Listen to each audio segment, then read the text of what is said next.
بتاؤں گا. حضرت کی آواز بھی پیاری ہے اور حضرت بھی پیارے ہیں. بہرحال انشاءاللہ میں بھی جو بتاؤں گا اچھی باتیں بتاؤں گا. آپ حضرات بہترین انداز میں سلام کا جواب دیں. السلام علیکم ورحمۃ اللہ وبرکاتہ. الحمد للہ الذی لم یزل عالما قدیرا حیا قیوما سمیعا بصیرا والصلاة والسلام علی رسولہ ارسلہ الی الناس کافۃ بشیرا ونذیرا وعلی آلہ واصحابہ کثیرا کثیرا. اما بعد اعوذ باللہ من الشیطان الرجیم. بسم اللہ الرحمن الرحیم. یا ایھا الذین آمنوا توبوا الی اللہ توبۃ نصوحا. صدق اللہ العظیم وبلغنا رسولہ النبی الامین المعز المکین الکریم ونحن علی ذلک لمن الشاہدین والشاکرین والحمد للہ رب العالمین. شاعر نے کہا سائے میں تمہارے ہیں قسمت یہ ہماری ہے. یا رسول اللہ سائے میں تمہارے ہیں قسمت یہ ہماری ہے. قربان دلو جا ہے کیا شان تمہاری ہے. قربان دلو جا ہے کیا شان تمہاری ہے. اور شاعر نے کہا کیا چیز پیش کروں آقا, کیا چیز پیش کروں آقا, کیا چیز ہماری ہے. یہ دل بھی تمہارا ہے, یہ جان بھی تمہاری ہے. یہ دل بھی تمہارا ہے, یہ جان بھی تمہاری ہے. اسی کو اعلیٰ حضرت عظیم البرکت یوں فرماتے ہیں زمین و سما تمہارے لیے. یا رسول اللہ زمین و سما تمہارے لیے, مکین و مکان تمہارے لیے, چنین و چنا تمہارے لیے, بنے دو جہاں تمہارے لیے. اور اعلیٰ حضرت نے فرمایا دہن میں زبان تمہارے لیے. یعنی زبان اگر اللہ نے دی ہے تو اس کا کام یہ ہے کہ نبی کی تعریف کرے. اللہ نے منہ میں زبان دی ہے, بولنے کی صلاحیت ہے, تو اس کا حق یہ ہے کہ اپنے نبی کی تعریف کرے. اسی کو اعلیٰ حضرت فرماتے ہیں دہن میں زبان تمہارے لیے, بدن میں ہے جان تمہارے لیے, ہم آئے یہاں تمہارے لیے, اٹھے بھی وہاں تمہارے لیے. آئیے اپنی اذان کر اپنے آقا مولا حضور سید عالم صلی اللہ علیہ وسلم کی بارگاہ میں کسمنا میں درود پاک نذرانہ پیش کریں. پڑھیں بابا کے بلند اللہ رب محمد صلی اللہ علیہ وسلم نحن عباد محمد صلی اللہ علیہ وسلم. ایک دن وہ تھا جب درود پاک پڑھنے کے لیے کہا جاتا تو لوگ بلند آواز سے درود و سلام پڑھا کرتے تھے. اب تو ایسا لگتا ہے بچے درود پڑھنا ہی بھول گئے, ورنہ یہاں کا بچہ درود یاد رکھتا تھا, اپنی نبی کی شان میں درود و سلام پڑھا کرتا تھا. بہرحال ایک مرتبہ سب مل کر پڑھیں اللہ رب محمد صلی اللہ علیہ وسلم نحن عباد محمد صلی اللہ علیہ وسلم. عزیزان ملت اسلامیہ, ابھی حضرت علامہ مولانا تصور رضا صاحب قبلہ نے بہترین انداز میں میرے آقا حضور سید عالم صلی اللہ علیہ وسلم کی مختصر سوانح آپ حضرات کے سامنے بیان کی. میرے آقا کی آمد سے پہلے اس روئے زمین پر کیا حالات تھے, کیسا ماحول تھا, انہوں نے مختصر انداز میں بیان کیا. اب جب کلمہ طیبہ پڑھ لینے کے بعد آدمی کی عملی زندگی شروع ہوتی ہے, آدمی سے اس کے عمل کا حساب لیا جاتا ہے جب وہ کلمہ طیبہ پڑھ کر داخل اسلام ہو جاتا ہے. ورنہ اسلام میں داخل ہونے سے پہلے اس کا کیا حساب ہونا ہے, اس کے لیے صرف جہنم ہی اس کا ٹھکانہ ہے. لیکن جب دائرہ اسلام میں اس کو کلمہ طیبہ پڑھ کر داخل ہو گیا تب اس کو اپنی زندگی آزادانہ طور پر نہیں بلکہ قانون مصطفیٰ صلی اللہ علیہ وسلم کے مطابق اپنی زندگی اس سے گزارنی. وہ اپنی زندگی دائرہ اسلام جیسے کسی جانور کو کسی کھوٹے میں باندھ دیا جاتا ہے اور اس کی رسی جتنی بڑی ہوتی ہے وہ اسی کے حساب سے اس کا چکر لگاتا رہتا ہے. تو اسی طرح مسلمانوں کی زندگی ہے کہ ہمارے آقا حضور سید عالم صلی اللہ علیہ وسلم نے ہمارے لیے جو دائرہ کھینچ دیا ہے ہمیں اسی کے اعتبار سے اپنی زندگی گزارنی ہے. لیکن ہمارے حالات کیسے ہیں, جب بندہ گناہ کرتا چلا جاتا ہے, گناہ کا عادی ہو جاتا ہے, تو ایک دن وہ آتا ہے کہ وہ گناہ کو گناہ سمجھنا ہی چھوڑ دیتا ہے. آپ نے دیکھا ہوگا جو کسی گناہ کا عادی ہو, مثلا وہ شراب کا پینے والا ہو, تو شراب پینا اس کے لیے برائی نہیں رہتی, وہ اسے برا بھی نہیں سمجھتا. جو کسی کا حق مارتا ہے تو وہ لوگوں کا حق ہڑپتا ہی چلا جاتا ہے, اسے وہ چیز بری نہیں لگتی کیونکہ وہ اس کا عادی ہو جاتا ہے. اور حضور سید عالم صلی اللہ علیہ وسلم نے فرمایا کہ جب بندہ گناہ کرتا ہے تو اس کا دل پر ایک سیاہی لگا دی جاتی ہے, ایک نقطہ لگا دیا جاتا ہے. اور جیسے جیسے اس کے گناہ بڑھتے چلے جاتے ہیں اس کی وہ سیاہی بڑھتی چلی جاتی ہے، اور ایک دن وہ آتا ہے کہ اس کا قلب سیاہ ہو جاتا ہے، اور جب سیاہ ہو جاتا ہے تو پھر اس کی نظر میں گناہ ہوتے ہی نہیں۔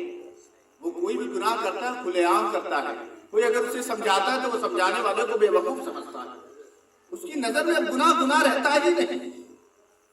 اب پھر وہ اللہ اور رسول سے ڈرنا چھوڑ دیتا ہے، اسے قبر کی تاریکی کی کوئی اہمیت نہیں ہوتی، اسے مرنے کے بعد دوبارہ زندہ ہونے کے بعد جو حساب و کتاب لیا جائے گا اس کی نظر میں وہ کوئی اہمیت ہی نہیں رکھتی۔ ورنہ مسلمانوں کی زندگی تو سب سے پہلے وہ قبر کی تاریکی کے بارے میں سوچتا ہے کہ مرنے کے بعد یہ دنیاوی زندگی چند روزہ ہے، کوئی 10 سال جیتا ہے، کوئی 20 سال جیتا ہے، کوئی 30 سال، کوئی 50 سال، 60 70 80 سال جاتے جاتے وکٹ گری جاتا ہے۔ وہ پہلے کے لوگ تھے کہ 100 سال پار کر جاتے تھے، لیکن اب کی جو نسل ہے وہ تو 80 جاتے جاتے ہی اس کا کام تمام ہو جاتا ہے۔ بہت کم ایسے لوگ ہوتے ہوں گے اب کی جو نسل چلے گی یہ 80 سال پار کر جائے، یہ بڑی بہت اہمیت دیا جائے گا اسے، یہ بھائی 80 سال جی چکے ہیں۔ ورنہ اس سے پہلے جو ہم اپنی نسلیں دیکھ رہے ہیں وہ 80 سال تو آرام سے بالکل اچھے انداز ان کی زندگی گزر جاتی تھی، وہ چلتے پھرتے رہتے تھے، حتیٰ کہ ان کی آنکھیں بھی کمزور نہیں ہوتی۔ لیکن اب 10 سال کے لڑکے انہیں بھی چشمے لگ جا رہے ہیں، 20-25 سال کے لڑکے ہیں ان کے پیروں میں درد شروع ہو جا رہا ہے، وہ طرح طرح کی بیماریوں میں ملوث ہوتے چلے جا رہے ہیں۔ حتیٰ کہ انسان میں ایسی کمزور، انسان کی زندگی گزر کیسی رہی ہے۔ ایک شخص کوئی چیز فروخت کر رہا تھا، اس نے کہا اللہ کے بندو میرا مال مجھ سے جلدی خریدو ورنہ میں برباد ہو جاؤں گا۔ وہ یہ صدائیں لگا رہا تھا، بار بار آواز لگا رہا تھا، اے لوگوں میرا مال مجھ سے جلدی خریدو ورنہ میں برباد ہو جاؤں گا۔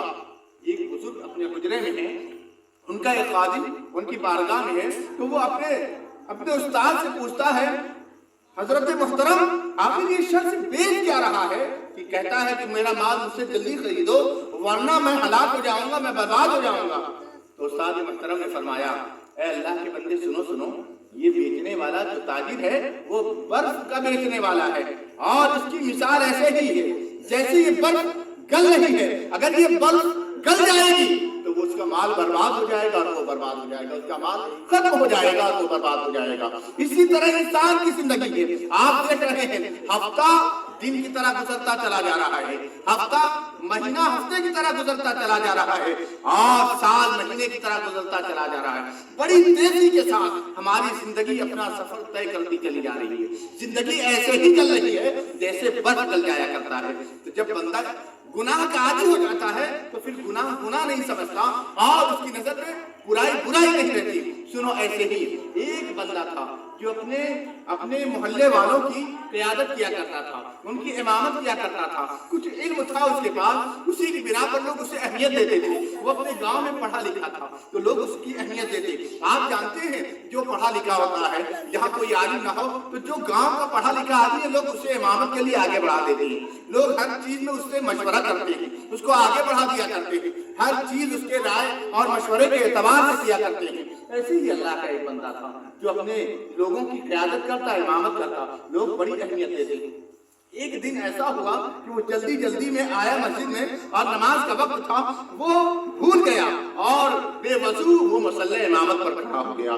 جیسے ہی نیت اس نے باندھی اور باندھنے کے بعد اسے یاد آیا کہ میں تو بے وضو تھا، میرا وضو ٹوٹ چکا تھا، میرا وضو نہیں ہے۔ اب وہ یہ سوچنے لگا اگر میں نیت توڑتا ہوں تو لوگ میری مخالفت کریں گے، لوگ میرا مذاق اڑائیں گے، لوگ مجھے برا اور بھلا کہیں گے۔ وہ اپنے لوگوں کے مذاق اڑانے کی بنیاد پر اس نے بے وضو اس نے نماز کو پوری کر دیا۔ اب اس کے بعد اللہ کے خوف سے لرزہ برندان تھا، خوف سے کانپ رہا تھا کہ کہیں ایسا نہ ہو کہ اللہ کا عذاب آئے، کیونکہ میں نے بغیر وضو کے نماز پڑھائی ہے۔